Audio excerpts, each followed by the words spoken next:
dos 6 primeiros colocados, aqueles que estão ali na briga ainda pelo título brasileiro, ou vagas na Libertadores e tudo mais, quais foram ou qual foi o erro capital desse time? Aquele jogo que, putz, aqui não podia ter perdido. Perdeu aqui, foi aqui que degringolou.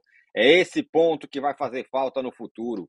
Então a gente vai falar sobre tudo isso. Eu estou aqui com os meus companheiros e já vou pedir a chamada manchetinha para cada um deles. Começo com a Mili, que já tem uma manchete própria, que é o cabelo dela, que está ótimo hoje. Adorei. Boa tarde, Mili. Boa tarde, meus queridos, todo mundo que está aqui com a gente. Pois é, gente, meu cabelo hoje ele acordou assim, meio huevos flevoitos. A minha manchetinha é a seguinte, é um texto do Casão, na verdade. Assim, a gente está dentro de uma distopia e não notou, né? Está realmente muito quente. E jogos às 4 da tarde, eles não são mais aceitáveis diante do que está acontecendo no mundo, né? E precisamos falar sobre isso. A emergência climática chega sim ao futebol. O futebol não está destacado do resto. Bom ponto, é verdade. Inclusive, eu encontrei o Casagrande hoje no Ibirapuera cedo, no parque, e a temperatura não está fácil nem para quem vai para o parque 7 da manhã. Quanto mais jogar as bolas às 4 da tarde. A gente estava sofrendo lá. Arnaldo Ribeiro, a sua manchete. Salve, companheiros queridos. Eu já estou virando a chavinha do Brasileirão. É difícil, porque eu tenho um apego a esse campeonato maravilhoso, mas mirando um pouco na data FIFA nas seleções. E os primeiros treinos do Diniz para o jogo com a Colômbia revelam um certo mistério, porque é uma lista muito nova. E a grande incógnita é se o Endrick vai ser titular da seleção ou não contra a Colômbia. E existe a possibilidade, hein? Existe a possibilidade. Bom ponto, falaremos disso também ao longo do programa. Meu caro Júlio Gomes, qual a sua manchete? Tudo bom, Tirone, Milha, Arnaldo? Pô, me pegaram com manchete, hein? Dia sem tanta notícia assim. Eu fico muito curioso sobre Thiago Nunes. Eu quero muito ver Thiago Nunes no Botafogo, porque são 10 dias de treino e um jogo. E eu acho que esse jogo aí, Fortaleza e Botafogo, vai mandar no resto do campeonato do Botafogo. Se o Botafogo vence em Fortaleza, ele pode ser campeão. De fato, pode ganhar as outras 4 e ser campeão. Se ele não vencer em Fortaleza, a chance de acabar em 6º lugar é gigantesco. Gigantesco. Rapaz, all-in, Botafogo all-in. Muito bem, como eu falei, a gente vai falar sobre esses temas todos, são bem interessantes. Emergência climática aplicada ao futebol, nesses jogos nos 4 da tarde, se tiver 45 graus, não vai dar. Endrick vai jogar ou não na seleção, é o nome da seleção, a surpresa da seleção, e se o Thiago Nunes vai dar certo no Botafogo. A gente vai tratar sobre esses temas sim, ao longo do programa, mas vamos começar com aquele negócio que eu falei. Pegamos aqui, então, a grande produção do UOL, do Fim de Papo, pegou os 6 primeiros colocados e elencou jogos que cada um desses 6 primeiros colocados pecaram. Perderam um jogo que não podia perder, um jogo ali que era para ganhar, não ganhou, empatou, perdeu ponto.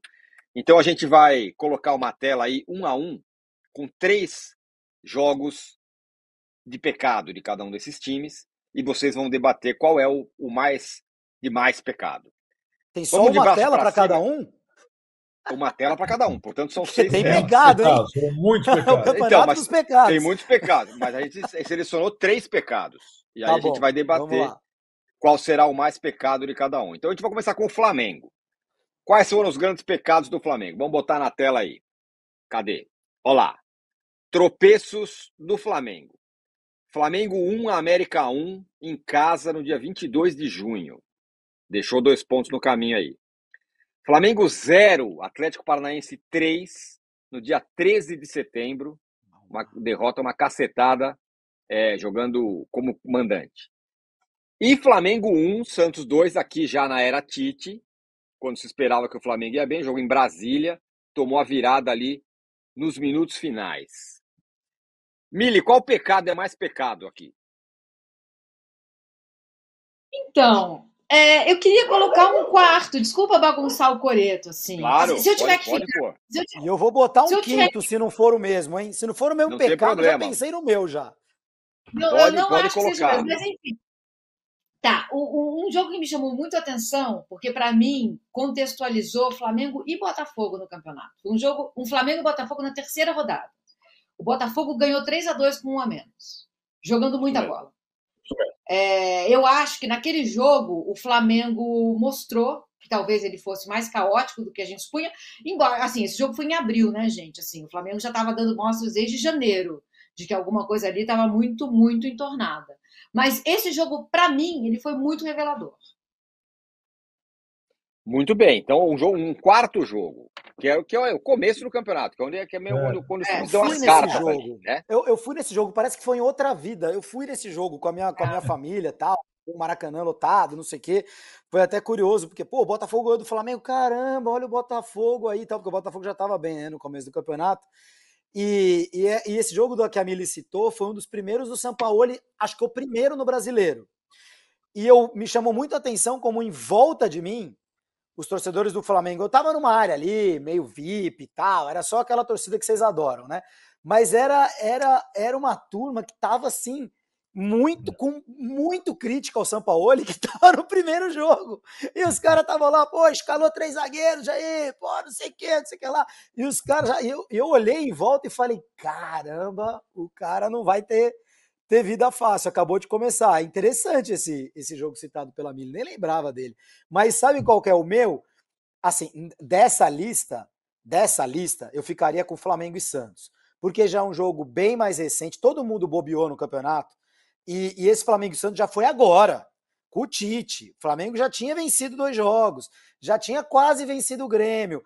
Você não pode perder para o Santos da maneira como o Flamengo perdeu. Acho que nessa reta final, acho que os pecados são maiores, mas tem um jogo que nem é um pecado do Flamengo, mas 29 de julho, fui buscar aqui, 29 de julho, Atlético Mineiro 1, Flamengo 2. É um jogo que o Flamengo ganhou, mas é o jogo do sopapo do preparador físico no Pedro. Ali a temporada do Flamengo realmente degringolou, porque um jogo antes tinha sido Grêmio 0, Flamengo 2, Copa do Brasil. Eu vi esse jogo e falei, nossa, preciso escrever que o Flamengo vai ganhar tudo, sabe? Assim, acabei não escrevendo, ainda bem. E aí no jogo seguinte o Flamengo ganha do Atlético ainda no Independência, né? E o cara dá um sopapo no Pedro e aí degringolou tudo. Eu acho que o pecado do Flamengo acho que nem foi um resultado, acho que foi esse momento aí da temporada. Muito bom, boa lembrança essa, hein? Foi a hora da virada de leme ali do Flamengo defensivo, porque falou, agora vai reagir, agora chegou, acertou o time, pumba, acontece o que aconteceu depois de uma vitória, e aí perde a Copa do Brasil, aí a coisa vai. E aí, Arnaldo? Esse jogo, cada um tem suas lembranças próprias. O jogo Flamengo e América, no Maracanã, lotado, eu estava no dia seguinte tirando raríssimas férias para Bahia, encontrei o Wagner Mancini no aeroporto, técnico do América, então técnico do América. O América tomou o gol de empate aos, sei lá, 50, quase ganhou o jogo. E estava já tentando se livrar do rebaixamento. Falou, pô, estamos jogando bem e tal, de uma hora te sai dessa posição, não saiu o América. O Wagner Mancini Arnaldo, saiu. Quem parênteses, saiu né? foi o Wagner Mancini. Se os jogos acabassem aos 35 do segundo tempo, o América estaria disputando G6. Isso. E o Flamengo também tem uma coisa, né, de 60 minutos, primeiro tempo. Mas eu tô com você, Júlio. Eu acho que o tropeço, digamos, do Santos, o mais recente, é o que fica mais, digamos, claro, por conta de, já com o Tite, ter a perspectiva, enfim, de ganhar o campeonato, né? E eu coloco esse jogo junto com a virada que o Flamengo toma para o Grêmio, já sob o comando do Tite, lá em Porto Alegre, ganhando o jogo. Então foram os 2 jogos que o Flamengo perdeu com o Tite, e também, para mim, irrecuperáveis. Para mim, a grande... E tem um detalhe desse jogo de Brasília, jogo com o Santos. O Flamengo, se você espremer bem, ele fez de tudo para manter o jogo do Bragantino adiado. Ele ainda não jogou com o Bragantino para o Maracanã, mas o jogo com o Santos, que em tese era mais fácil, esse jogo a gente joga em Brasília. Jogou em Brasília e perdeu. Então, eu acho que esse jogo aí é o tropeço mais representativo de vários. Eu vou ficar com esse jogo do Santos também, porque foi feito toda a estratégia do Flamengo para ele chegar na reta final e tentar atropelar. Adia o jogo contra o Bragantino, vai para jogar no Maracanã e na data mais favorável. Vai para esse jogo contra o Santos caindo pelas tabelas, né, despedaçado, pronto, quase caindo para a segunda divisão. E o Flamengo vai lá para um jogo em Brasília, que na verdade, no fim das contas, é quase um jogo, é um jogo com o mandante, mas com uma torcida amplamente favorável, claro. E aí perde o jogo nos minutos finais ali, né? Um jogo que o Flamengo exatamente não jogou bem, mas saiu na frente, foi uma virada do Santos, uma virada completamente improvável. E ali nós estamos falando do Neo-Flamengo, né? Não estamos falando do Flamengo do Sampaoli, que esse aí você não esperava mais nada. Esse aí era capaz de ganhar de alguém, perder do outro, ganhar e bater no Pedro. Isso do time caótico do Sampaoli, você podia esperar qualquer coisa. Do Tite você não esperava tropeço. Do Tite você espera previsibilidade. Não, aqui vai ganhar, aqui vai ser difícil, então vai empatar, aqui vai achar um gol, aqui, né? O Tite, você olha para o Tite e vê uma previsibilidade. E aí era para dar a virada. Ganhava esse jogo, aí ia emendar e podia jogar com o Palmeiras, como ganhou, tarará. E aí deu tudo errado. Esse jogo contra o Santos, para mim, foi o grande pecado do Flamengo. Mandem aí, o que vocês acham? Qual foi o grande pecado do Flamengo com relação a jogos nesse campeonato? Tem santista que falou assim, tropeço não. Tem santista reclamando aqui, porque afinal é o Santos. Claro, a camisa do Santos é imensa. Super tropeço. Isso não discute, mas era um tropeço, né? E a expulsão do Gerson mandou muito nesse jogo, né? Mandou muito nesse jogo. Claro. A galera aqui tá oriçada, o Gustavo Fernandes fala, não seja desonesto, foi feita a estratégia para a reta final do Flamengo. E não foi feita uma estratégia? Isso não é uma crítica, é uma constatação. O Flamengo vai ter muitos jogos agora dentro da sua casa. Quis que o jogo contra o Bragantino fosse no Maracanã. É uma estratégia, não há mal nisso. Ruim é time que não tem estratégia. O Flamengo tentou fazer uma. Tá dando, por enquanto, errado, mas calma, ainda tem. Torcedores, calma, eu diria, para vocês. A gente tem uma enquete aqui, que não é sobre os pecados, mas é um outro tema importante do dia, que é sobre o novo técnico do Cruzeiro, Paulo Autuori. Com o Paulo Autuori, o Cruzeiro vai ficar na Série A ou cair para a Série B? Essa é a pergunta, você dê aí o seu voto. Também nos deem likes, hein? E também se inscrevam no canal do All Sports. Estamos muito perto, hein, da marca do 1 milhão de inscritos que queremos chegar. 995 mil inscritos já temos aqui. Daqui a pouco chegamos na marca de 1 milhão, mas precisamos de você e do seu like. Diga lá. Com o Paulo Autuori e sem torcida, né? Porque o Cruzeiro não vai ter mais torcida até o fim do campeonato, graças aos inteligentíssimos torcedores que foram na verdade, né? O Cruzeiro fez um acordo, né? O Cruzeiro fez um acordo e o que não vai ter vão ser as organizadas, mas os torcedores não organizados vão poder ir. Foi um acordo que mim é novidade, desculpa a ignorância. Isso para mim é novidade. O Arnaldo tá mutado. O STJD pediu portões fechados. Ainda vai ter discussão. O próximo jogo do Cruzeiro é visitante, é agora com Fortaleza durante a data FIFA, mas tem o jogo decisivo com o Vasco na volta da data FIFA, na quarta-feira, e o Cruzeiro suspendeu a venda de ingressos por enquanto, esperando a decisão judicial e tudo mais, né? Então, corre o risco de, já sendo o confronto direto mais importante na quarta-feira, de não ter público, sim. E o último jogo do campeonato é Cruzeiro e Palmeiras. Isso. Então, quer dizer, a gente pode ter um time disputando o título jogando contra um com portões fechados. Lindos os pontos corridos.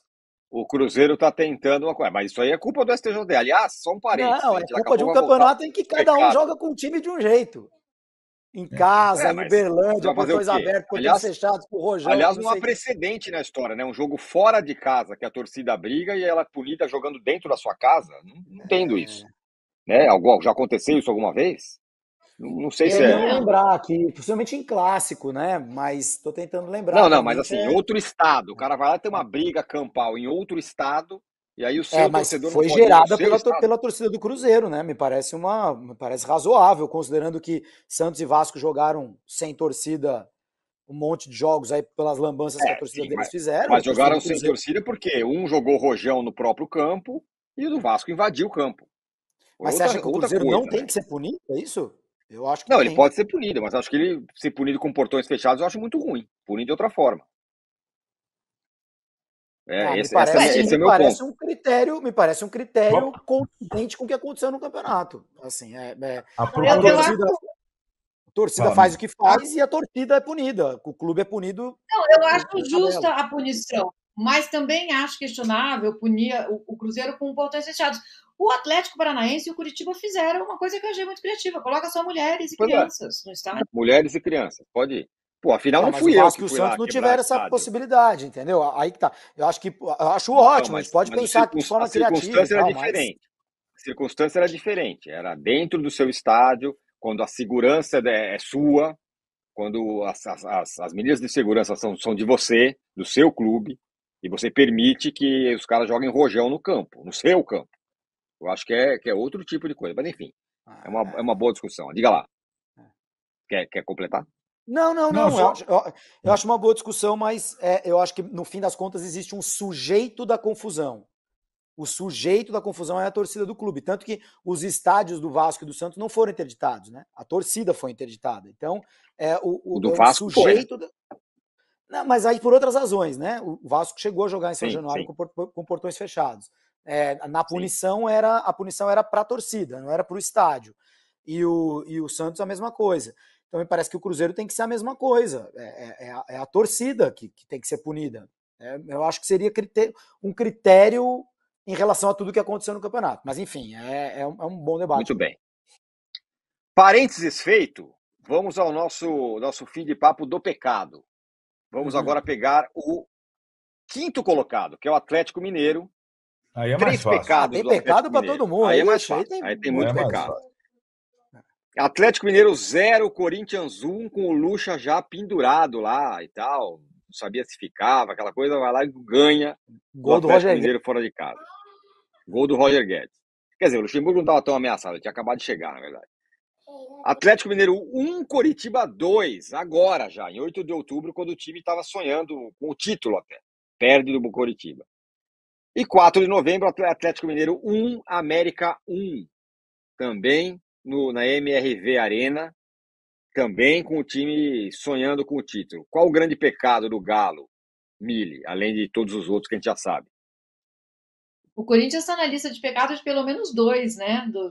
Desses 6 aí. Sim. Não fez nada, só entrou na lista de pecados dos outros. Isso. Cara, olha, eu ficaria com esse o último, a gente tende a olhar mais para o último, né? Eu ficaria com esse último. Assim, embora isso para o Curitiba também tenha sido bizarro, né? E o do Corinthians também, né, gente? É difícil, né? Porque é isso, é uma somatória de pecados, né? Mas eu fico com esse último aí, o 1-1 com a América, jogando em casa, Mineirão lotado. Mineirão não, né? Arena lotada. Vocês aí no chat, fala aí, qual é o grande pecado do Galo? Diga lá, Arnaldo. Para mim é uma trinca, né? Não essa exatamente, mas a trinca derrota para Coxa, derrota para Cruzeiro, empate com o América. A trinca do Filipão. O resto estava quase tudo perfeito. Essa É. trinca, o Atlético muito favorito nos 3 jogos, colocaria o Atlético na briga pelo título mesmo, não só pelo G4. Né? E acho que talvez a maior surpresa, o Coxa, mas lembrando que o clássico o Cruzeiro estava destroçado, né? E como voltou a estar agora, e o Atlético perdeu com um gol contra. Então é curioso porque na minha trinca de pecados tem os 2 clássicos estaduais, né? Que seriam favas contadas, quase, né, pelo atual momento de América e Cruzeiro. E talvez essa trinca impeça o Atlético de ser campeão brasileiro. Era um que podia pela campanha no segundo turno. Eu acho até que não dava para saber. É a melhor campanha. Ele tem a melhor campanha do segundo turno. Tava vendo aqui, dos 15 jogos do segundo turno, ele ganhou 9, empatou 3 e perdeu 3. Então a trinca do Arnaldo, que é a minha trinca também, são 3 dos 6 tropeços no retorno, né? E os outros tropeços. 3 dos 6 jogos que o Galo não venceu no retorno. Só o mando que tá errado aqui, porque foi América 1, Atlético 1, foi em Uberlândia esse jogo. Quer dizer, era um jogo de torcida do Atlético, né? Agora, eu acho que o jogo do Coritiba, ele é muito marcante, porque o Galo tinha vencido todas as partidas no Estádio Novo. E a gente sabe como essa coisa de Estádio Novo acaba virando uma espécie de mística ali e tal. Jogou no Estádio Novo, o Atlético ganha todas, o Paulinho faz todos os gols e não sei o quê. Então o Atlético estava ganhando todos os jogos. Não eram tantos, não eram 15, mas eram, sei lá, 4, 5 jogos ali que o Atlético já tinha jogado e vencido no seu estádio. E aí pega o Curitiba tá muito menos morto agora do que estava nesse jogo aí. Nesse jogo o Curitiba tava, nossa, o Curitiba tava apanhando de todo mundo quando chega lá para jogar com o Galo. E esse jogo realmente foi muito marcante, né? Eu diria até que ele é o responsável pelo seguinte contra o Cruzeiro. Que aí já tinha quebrado, né? A história da Arena, MRV, não sei o quê. Realmente essa trinca. Eu nem acho que o Galo, em algum momento dessa trinca, estava pensando em título, tá? A coisa do título foi semana passada, assim. Opa, peraí, tá todo mundo amassado aqui. E a do Galo durou uma rodada, né? Porque na seguinte ele perde o jogo dele e aí já não. Ou ele perde, ou ele empata com a América, sei lá qual que foi o jogo que o Atlético. Empata com a América, Empata com a América, né? Então, assim, durou ali 2, 3 dias pensar em título do Galo. E nos outros, não, né? Quando veio para jogar com o Cruzeiro. Não foi o do América, não, para mim, Arnaldo. Foi o empate com o Corinthians. Empate com o Corinthians foi quando. Mas daí aqui em São Paulo, né? Não dá para contar com vitória sobre o Corinthians em São Paulo. Não dá para contar, mas foi a rodada em que eles chegaram ali, os 6 primeiros separados por 3, 4 pontos. Certo. E aí o Atlético empatou com o Corinthians. E ele tentou, né? Buscou no fim do jogo, porque o Filipão sabia que se não ganhasse aquele jogo, não tinha título, né? Já era pós-América. Pós-América. Mas esse jogo contra o Coxa, para mim, é o grande pecado. Para mim também é o jogo contra o Coxa. Hein? Que eu gosto do Cudê. Acho que não ter confiado no Cudê também, desde o começo ali, foi uma Olha, mas se você pegar a campanha, Júlio, do Cudê... Gustavo Fernandes fala exatamente o contrário aqui, ó. Pecado do Galo chama-se Cudê. Se você pegar a campanha do Cudê no Galo, no Inter e a Copa do Brasil do Cudê, aí é pecado do Galo na temporada contra o Corinthians, eu vou te falar que o Cudê, mesmo que ele trocar o cachecol, ele não toma uma cerveja comigo no final do ano, cara. Rapaz do céu! É difícil defender. Perde demais o homem. Realmente é um bom ponto, hein? Ele, tudo bem, ele quase foi para a final da Libertadores, perdeu a semifinal lá pro Fluminense, não sei o que e tal, mas apostou tudo nisso aí. Agora faz uma campanha indigente no Brasileiro, né? Preguiçosa, não ganha de ninguém, só empata um ou outro. E o pecado dele na Copa do Brasil, né? Que foi aquela time reserva contra o Corinthians. Contra o Corinthians.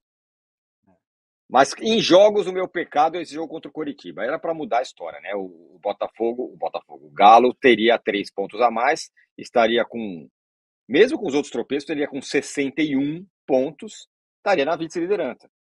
Sim. Certo? Sim. 60 pontos, estaria em terceiro lugar, estaria mais ou menos na briga ali. Mais ou menos na briga. São resultados que não vitória mais. Tem sentido, né? Resultados que não fazem sentido. Aliás, os times do Filipão sempre foram muito fortes em casa, dessa vez é o inverso, né? Mais forte fora do que em casa. Realmente foi a maior mudança que a gente viu no campeonato, hein? De estilo. Demorou um mês para acontecer. Demorou, ficou 10 jogos sem vencer, né?